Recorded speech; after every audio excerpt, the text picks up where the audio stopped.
সকলকে স্বাগত। মনের কথা এই সময় আমাদের দেশ এই ভারতবর্ষ,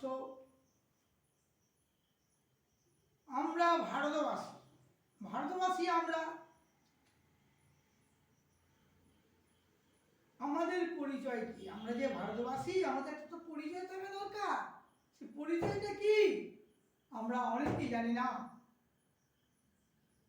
আমাদের পরিচয়, আমরা কারা, আমাদের রক্তধারার ও চিন্তাধারার কোন সংস্কৃতি প্রবহমান, ধর্মে, সমাজে ও রাষ্ট্রে, ব্যবস্থায়, বিজ্ঞানে, সাহিত্যে, শিল্পকলায়, আমাদের অন্তর্জগৎ ও বহির্জগতের সকল আবেষ্টনীতে কোন সংস্কৃতি বহুরূপে বিকশিত হচ্ছে ও পুষ্প দলের পশ্চাতে বৃন্তের ন্যায় শাখা প্রশাখা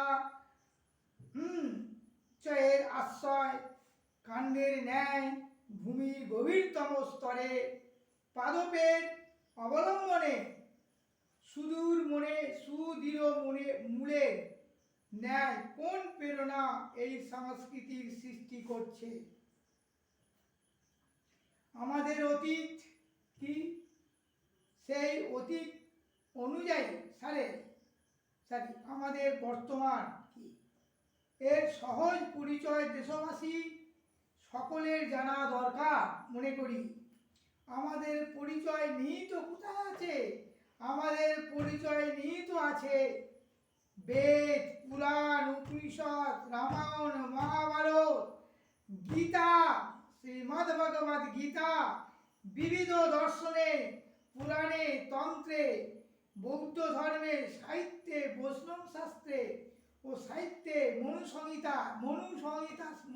মনুস্মৃতি, বেদান্ত, দর্শন, শঙ্করাচার্য, শাক্ততন্ত্র, বৈষ্ণব ধর্ম, শ্রী গৌরাঙ্গ মহাপ্রভু, শ্রী চৈতন্য, ব্রহ্ম সমাজ, রাজা রামমোহন রায়, বিদ্যাসাগর, শ্রীরামকৃষ্ণ, বিবেকানন্দ, ভারতীয় এবং মুনি ঋষিদের পূর্বাচার্যগণের কাছে। সুতরাং গৃহে ও সংসারে, সমাজে ও রাষ্ট্রে, শিক্ষায়, দীক্ষায় এগুলি পূর্ণ প্রয়োগ দ্বারা আমাদের সংস্কৃতিকে জাতীয় জীবনচর্যায় অঙ্গীভূত করতে হবে। তবেই তো আমরা ভারতীয়। আচারের ব্যাপারে আজ এই পর্যন্ত। আমরা এর পরের পর্বে আমরা বলবো